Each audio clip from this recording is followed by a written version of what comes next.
John, you've appointed Narcís Pèlach as head coach at Stoke City. Why do you believe he's the right person to bring success to the club?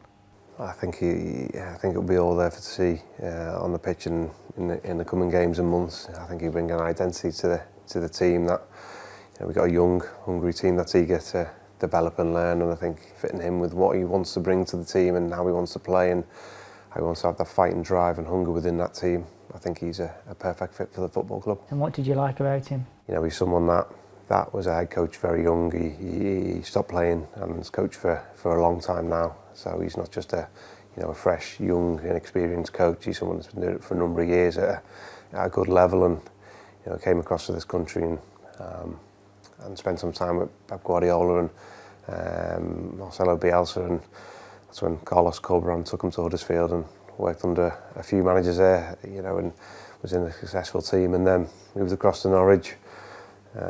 Was an excellent coach there, and plenty of references right across the footballing spectrum, from players to coaches to sporting directors, and he's someone that probably could have went to a couple of clubs as a number 2 in the summer in the Premier League, and I think we're fortunate to be able to get him, and a young, exciting, dynamic coach that'll come into the team, and I think, as I said, I think he's a perfect fit for the football club, but someone that the fans can really get behind and see what he's trying to do. You mentioned there getting references. Who did you speak to and what did you like from what you heard about him? Yeah, there's a couple of Stoke favourites in there, isn't there, Bae Junho and Marko, but there's a lot of other people. As I said, it's not someone that I've just picked up and saw over a number of years. I think in my role you need to know who's the best up-and-coming coaches, not just in this country but in the world, and seeing who's out there in number 2s and who's head coach and what their philosophy is, and that's a sporting director role. So I spoke to a number of people, and everything came back positive. There wasn't a bad word said about him as a person, but in terms of his knowledge of football and his tactics and how he wants to play, I think that'll be evident, I think, coming out when you hear from him in interviews, and he's exactly how you take him, and that's what he's like. He's demanding of players on the pitch, and as I said, I think he'll bring an identity that the Stoke fans will really get behind and see something that will bring us success to this football club. You must have talked football with him for quite some time now. What is it that you like about his ideas and how he implements them? I think he has a clear identity of what he wants to do and how he wants to play, and I think that's transmitted to the players very easily. I think over the couple of days I've seen him out there on the pitch. He has energy, he has passion, but his message is clear to the players, and he demands that from the players as well. But then take that into the analysis room and how he communicates that to the players individually is something you don't really see a lot from coaches nowadays, or certainly coaches I've worked under. So it's something different, but people will question the fact that you're putting a head coach that's not been head coach before and that inexperience. But I think I first saw that when I was a player. I played at Roberto Martinez, a huge influence on me, and I see similar traits in him than I do in Roberto in terms of he was a young coach. He took the Swansea team, put an identity into there, and brought success to that football club and set them on a journey.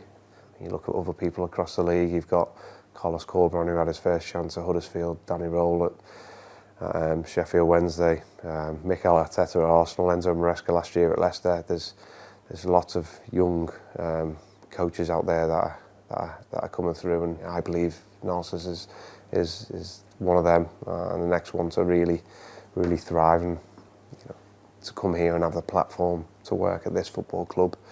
And the backing of the owner, John Coates, the potential's endless for me. And as I said, my aim's not to come here and survive in the Championship and be in the mid-table team. I want to get this team out of this division and then thrive in the Premier League.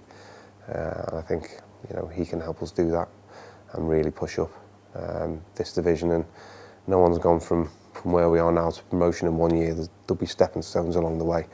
There'll be ups and downs, but there'll be, I think, a team that you'll be proud of to see on the pitch.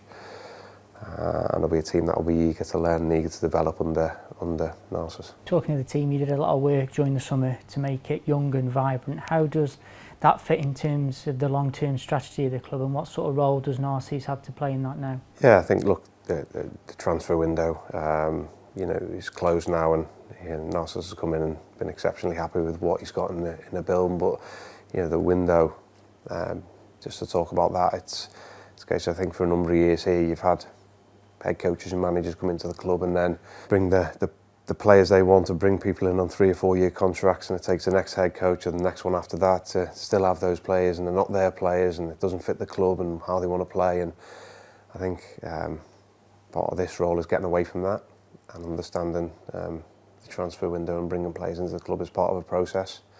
And the process here, anyone that comes in, it's they've got to fit a data model. They've got to come into the scouting reports, the recruitment department, live scouting. You've got to watch them yourself. You've got to do your character reference on them.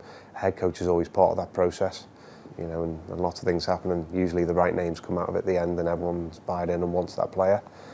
So that was the case in the summer, but he's come in really happy with the squad. He's got some players that, even he's looked over the years, and if he was a coach, he'd want those players in his team. So we're delighted about that, and I think the players in that team really fit of how he wants to play.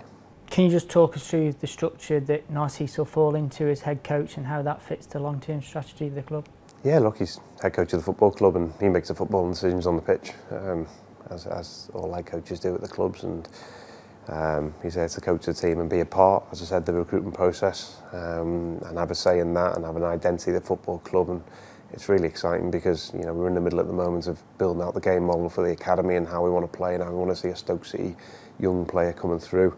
So it's exciting. He'll be a part of that, and we'll align that closely with the first team as well. So yeah, it's you bring a head coach in to give you something on the pitch, and ultimately to bring success to this football club. And he's exciting. He's young. He's got different ideas to others, and yeah, I think we'll see that out there on the pitch over the coming months. And for the long-term vision of the club, I think he's a perfect appointment to put in there. Change of head coach came as a surprise to many supporters. What's your message to the supporters as Narcís gets to work? Look, it did, and I understand that, but in my opinion, in my role, it's not an easy one. I suppose the easiest thing would to have no pressure, come in here and have goodwill from fans, and have no pressure and wait for decisions to take care of itself. And I took that view that to make a decision is going to bring the pressure on me, but that's what this role brings. I'm under no illusion that's what the sporting director role is, but I think the easiest thing for me would have been to wait for that to happen and make the decision when we see where the season ends up. But by making the decision early on, I think it gives us the best chance of success. I think what you'll see from him is a passion and a desire to bring success to this club. I think you'll see something different than we've seen before at this club, but first and foremost, he understands what it takes to be a part of this club and what a player representing the club on the pitch is expected, and that's exactly what he demands from his players. But I think you're going to see an identity and a passion from the team, but a young team that's going to need your support, and a coach that's stepping into a role that we all know you're going to get behind. But I think you'll be proud of seeing what he's going to deliver with the team on the pitch.